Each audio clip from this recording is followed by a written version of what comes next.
Hey, were you in my class in high school? Eric, she seemed like she might have been in my class, and I ran into her when I got to the hotel. Eric, hold on a moment. Are you merely a recent high school graduate? Even so, could you help your wife with that? Are you certain you're out? She mocked me as a potential customer and appeared unaware of my current predicament. Since I was pressed for time, all I really wanted was for her to carry out her duties. The upper class frequents this hotel, which is a prestigious, affluent establishment. It isn't really, where recent high school graduates like you belong. Grad or not, it makes no difference. This hotel is where we have business. Furthermore, you are not in charge of selecting your guests. Yes, it is. We do turn away low-class high school graduates. It may be an investment of a lifetime for you. Is that the manager's policy? My wife finally spoke up after being silent up until that point. I had been laughed at, but she appeared much more indignant. Yes, it's the manager's policy to refuse service to anyone less than a high school graduate. She smiled as she spoke, little realizing that this would be the beginning of the end for her. Please call the manager to the owner's suite right now. She became pale at that point. Eric is who I am. I married Katie a few years ago, and we find ourselves in a bit of a bind at the moment. Just the two of us are lost. We traveled to this area for work, but since it was our first visit, we wound up getting lost. This is troubling. You don't seem overly concerned, but we are in a tight spot. We won't arrive on time if we continue like this. It was our intention to go there immediately upon departing the station. Our destination is a well-known, venerable, upmarket hotel in the neighborhood. We won't arrive at our appointment in time at this rate. It's strange, as my wife stated. Why are we unable to locate it? My spouse is feverishly looking up locations on her phone and scanning through the map. There don't seem to be any taxis here, despite my own search. Maybe I could use an app to hail a cab, if I could locate a landmark. As soon as I realized it, I pulled out my phone. I understand now. The map was inverted. My wife said we were going in the wrong direction. All right. We can never get there if we choose the incorrect route. Whoa, were we both viewing the map inverted? Were we never this poor at following instructions? I've got no excuse. We assumed we could find it simply because we had been told it was only a 10-minute walk from a big station. We appear to be less adept at directions than we initially believed. We grinned wryly at each other. Let's head back to the station. Yeah, we'd better take a taxi this time so we don't get lost again. Sounds good. We walked back after grinning miserably. Eric, let's play. Katie, what do you want to do? Beside our current residence, Katie and I were childhood pals. Morning, Eric. Good morning, Katie. Do you want to stop at the variety store on the way back from school? Let's head there. Yes, this month is also your birthday. I might get you something. That's sweet, but I was planning to get you a birthday present too. Then let's both buy gifts. Yay. It's accurate, you too. Detours are okay, but please exercise caution. Sure thing. Got it. We even had the same birth month and were the same age. We played together, went shopping together, and attended school together. Since the day we were born, our grandparents and parents have been close friends as well. Katie, welcome back. I'm home. Eric. Mom, I'm back. Both of you had some snacks at home today, okay. We went to each other's places on a regular basis. Dave, let's play. Yes. How ought we to proceed? Tag? Come on, let me play too. As if they were our own parents, we would play with each other's dads and eat snacks made by each other's mothers. Happy New Year, Ronald. Marie. Indeed. Cheers to a good New Year. Eric, here's a gift for you two this New Year. Congrats. Together, let's head to the church service for the new year. Sure, let's do that. Yay, that sounds good. Obviously, our grandparents were included in this. We addressed the members of each other's families by their first names. Katie, you're really absent-minded. Eric, you're pretty laid back too. Yes, you're correct. Let's have these together later. I located Katie's favorite candies at the convenience store and bought them. Are you serious? What time did you leave? Do you recall that on the way, I stopped at the convenience store? Oh, that time I got a drink from a vending machine that I thought you might enjoy. Then let's have it with the sweets. We considered one another to be our closest, most compassionate friends, and I couldn't fathom my existence without Katie. There's a chemistry between Eric and Katie. Do you agree with that? I'm not certain. I'm not sure, honestly. You're correct. You two seem like a great match, though maybe that's just because you're together all the time. I can't possibly imagine the two of you apart. People often remarked that we had the same aura despite our similar upbringings. We'd always been naturally close, even as young children. Living in separate homes was akin to having an extended family. I could only see her standing next to me for that reason. Hey Katie, how are you? Though it may come as a surprise, I can only envision myself with you. Will you accompany me out then? Are you serious? Naturally, I will. I'm happy that few. Though I was still anxious, I assumed you would. It's true that you sounded uneasy, which is unusual for you. Therefore, I suppose it was only logical for us to consider getting married when the time was perfect. Yes, Katie, I want to spend my entire life with you. Will you then marry me? Hey, you're trembling in your voice again. Naturally, I will. It's true that I felt anxious during the proposal and confession, but that's just the way it's always been. Katie and I hadn't been together since we were infants. I owe Katie a great deal for continuing to be a strong supporter of my work even now. After that, we got a taxi back to the station. The cab driver laughed heartily when I hurriedly explained our position. We eventually reached the classic luxury hotel, which was our target. Oh, Eric, that's not good. There are just 10 minutes remaining. Yikes, let's hurry to the check-in. Yes, let's do that. We dashed to the front desk. My name is Eric. I apologize for being so impromptu. Can you help us out quickly? Eric? Are you the Eric that I knew in high school? Her voice caught my attention as I looked up. This is Marissa. We attended the same secondary school. She was a classmate, it seems. Her name tag and clothing suggested that she was employed by the hotel.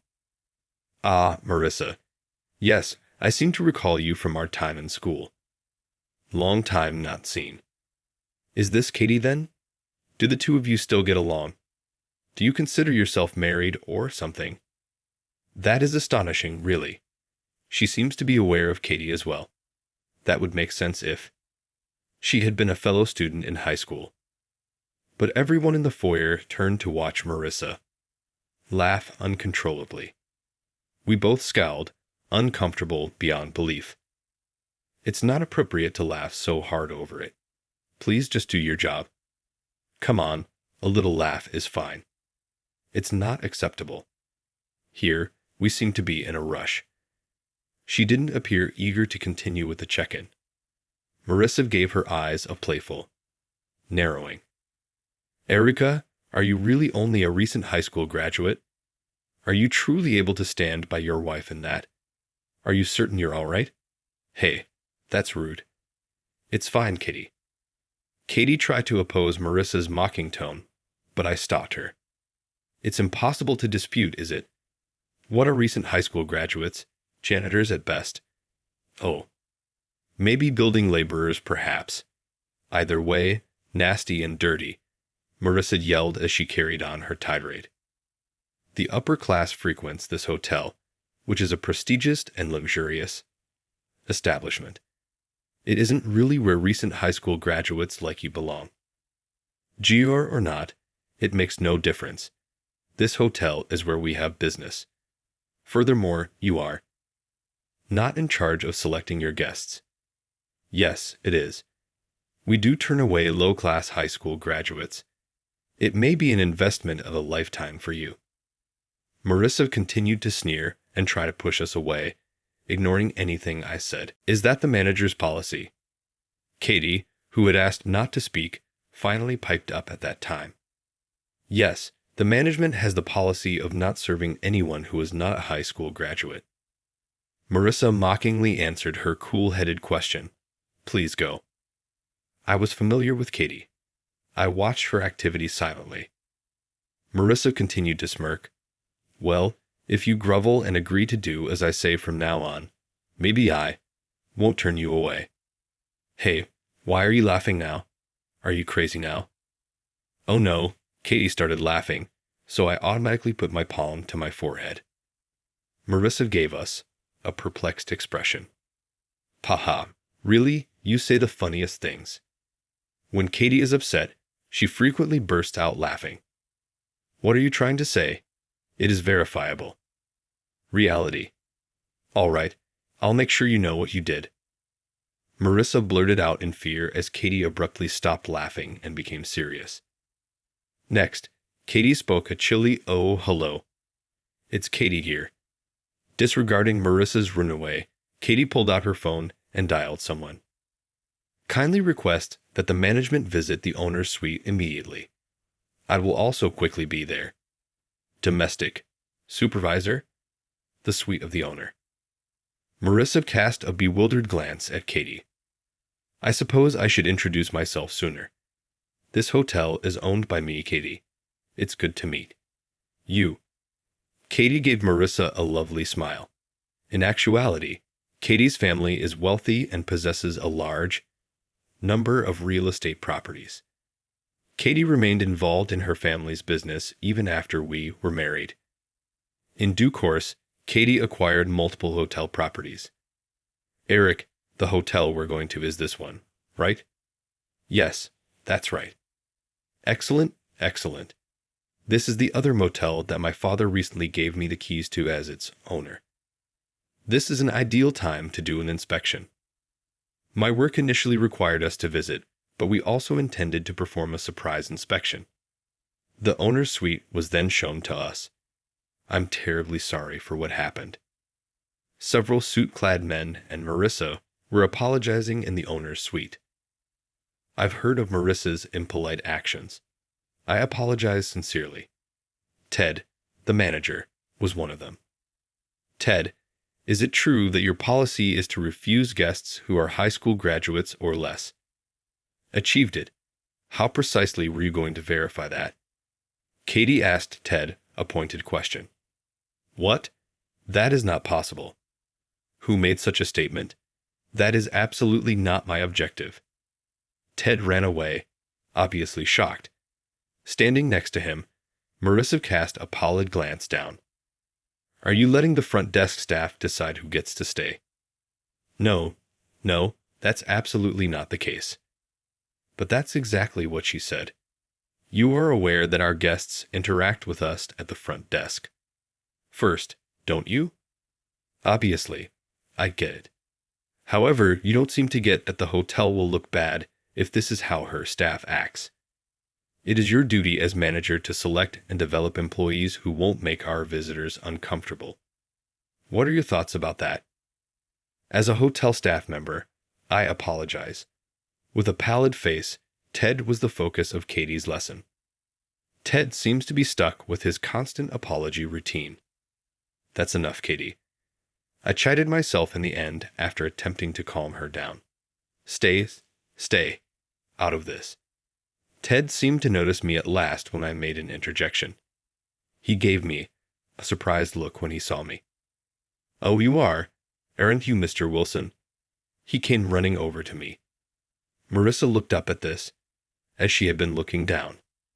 The press conference is about to start. That reminder reminded us of the purpose of our visit to this hotel, a shoot. With a quick peek at my watch, I whispered, shoot.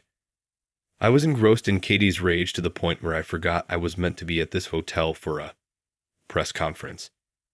I play chess professionally. After turning pro in high school, I've been winning since, and now I was going to go up against the title of master. We had the press conference today. Tomorrow is when the bouts begin. Oh no, I wonder what the press will write if Mr. Wilson is unable to attend the press conference due to the hotel situation. Ted and the others began to lose our minds. We have to move quickly and escort him to the venue immediately. Our conversation isn't over yet. Eric is escorted to the location by just one person. Shall the rest of you and I had a lovely, lengthy conversation. Katie smiled, alarmingly gorgeous, as she said this. Yes, you there, please show the way. Yes, ma'am. The selected staff member led me out of the owner's suite. With cheers in my heart, I made my way to the location, saying, "Hang in there, staff member." I eventually made it to the location. My tour guide came back, her eyes welling up with tears. I watched him leave and went into the arena where Master Smith, my opponent for this bout, was already giving me the cold shoulder. The master title belongs to Master Smith, a well-known player in the chess community. In addition, he serves as my mentor and my role model. I was excited to put him to the test once more. The scowling Master Smith instantly softened his demeanor. He laughed and remarked, "Eric, late again," to which I replied with a smile.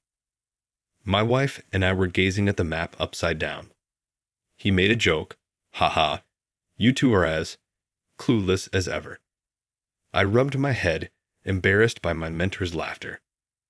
Master Smith had previously taught Katie chess as well, but Katie gave up, stating, "It's not fun, because I always lose to Eric." "Are you Eric?" "Yes, that's me." "I know Pete rather well. Go ahead and give chess a shot." "Yeah, I'll give it a shot." Master Smith first became my tutor because of his previous relationship with Pete. You two still have a great relationship. What a wonderful mentor-mentee relationship, really. Isn't this match between a mentor and prodigy what has the chess world watching? It will be wonderful to see the collision of like ideas. It was widely known that Master Smith and I were mentor and protege. The press conference moved along at a leisurely pace. Thankfully, it concluded satisfactorily. Phew, glad that's over. You're still so laid back, aren't you? Is that so? Master Smith stated this as he observed me. He groaned and said, "But when it comes to the match, you transform into someone else." I'm not really sure how I comprehend it. Is Katie the same as well? I laughed and Master Smith said, seeming a little annoyed. In fact, Katie turns into a rigid entrepreneur and is typically more forgetful than I am. However, much like before, she has a strict side to her, especially when she's upset. I bet Katie is still lecturing someone at this very moment. She was so cool earlier, but also kind of terrifying. Your eyes become more focused and you show amazing concentration when playing chess. You play chess in an aggressive, relentlessly offensive manner. Well, I do often get that kind of feedback. That fluffy personality of yours comes up with moves that are unexpectedly tricky, honestly, making it difficult to play against you, said my mentor, Master Smith. But has he forgotten that I learned this particular chess strategy from none other than Master Smith? I basically learned my chess-playing technique from him. I'm excited about tomorrow, he remarked, holding out his hand. Yes, me too. I firmly shook his hand after taking it. We gave each other a firm handshake. A best-of-7 series, the Master Championship matches travel to hotels and inns across the country. Every match is 8 hours long, spread out across 2 days. Even though these are professional matches, the media, including the sponsoring newspapers, tend to ignore them. That's most likely the reason Marissa was unaware that I was a professional chess player. Master Smith, my mentor, has given me advice and recognition for having a solid sense of the game since I was little. Pete was correct. Eric, you've got good judgment. Would you like to follow me officially? Will that make me better? Yes, with your potential, you'll improve rapidly. I believe that. Pete had stated that Eric would undoubtedly emerge as John's choice. Through him, a relationship was established. Though it took me multiple tries to pass the professional tests, I made quick progress. I went to neighborhood public schools for middle and high school, and I was so focused on chess that I did poorly in both academics and athletics. I suppose I was a pretty inconspicuous student. I used to target you for bullying because you were so unimpressive back then. Erica, really? Because of how natural you are, it's possible that you were unaware of the bullying. Marissa was with me when Katie and I got back together. Hello, you pessimistic one. You're not even good at studying. You're dark. What does that have to do with? How come? You too. Eric isn't as willing to annoy you anymore. Looking back, I can say that there was a group that frequently upset me, but I didn't really notice it at the time because I was more focused on chess and Katie's support. It was most annoying that you ignored us. Marissa claims that I wasn't purposefully ignoring them. I was just not aware of them. Hey, I heard that despite being a senior, Eric hasn't made a decision about his future yet. Nearly everyone has already reserved a spot in college. Eric is simply unique, isn't he? My ambiguous career path felt out of place in high school, where the majority of students were concentrated on getting into college.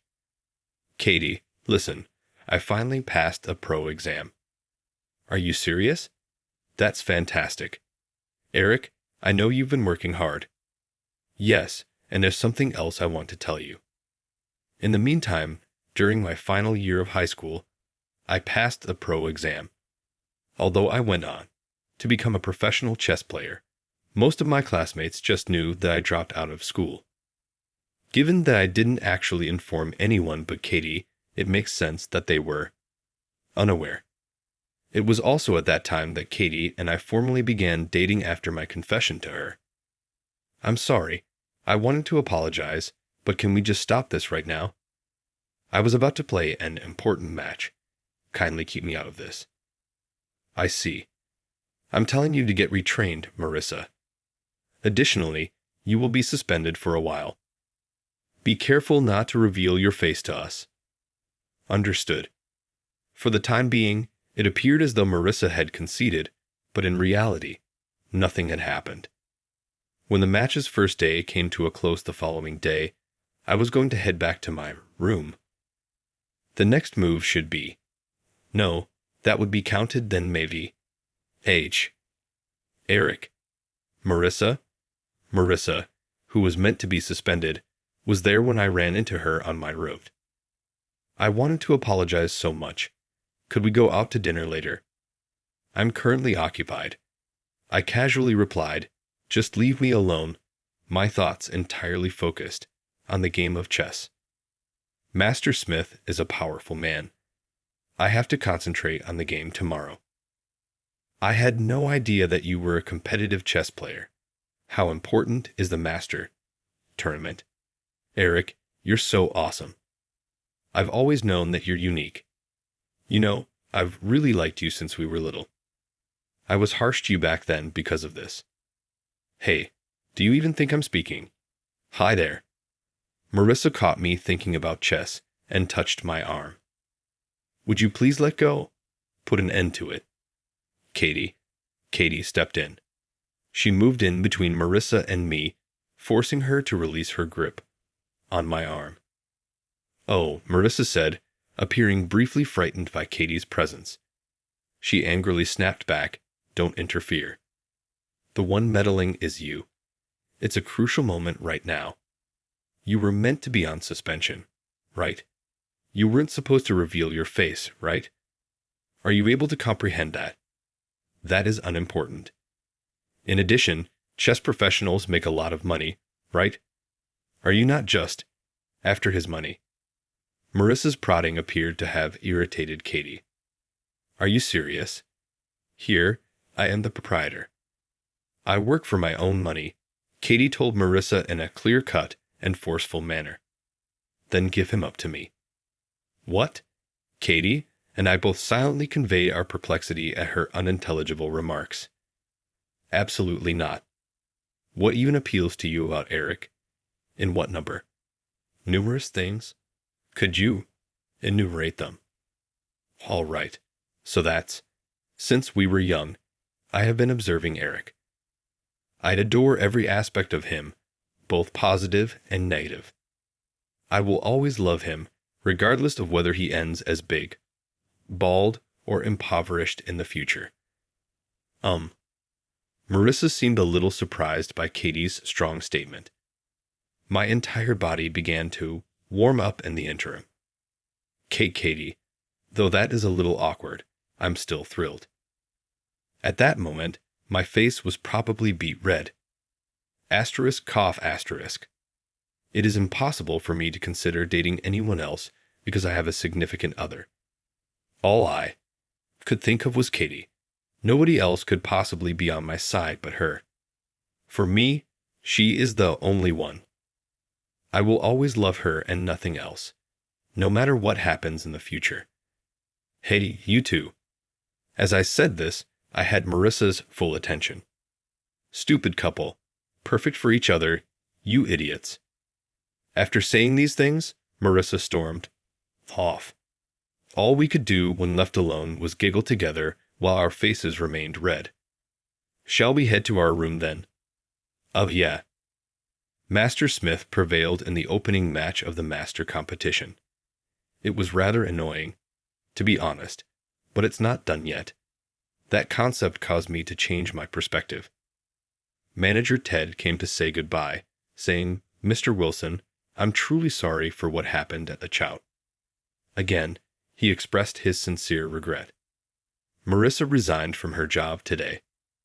Oh, I only asked for her suspension, not for her to be fired.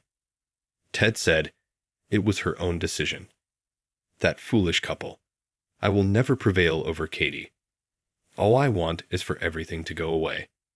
Let me resign, please, Marissa had pleaded.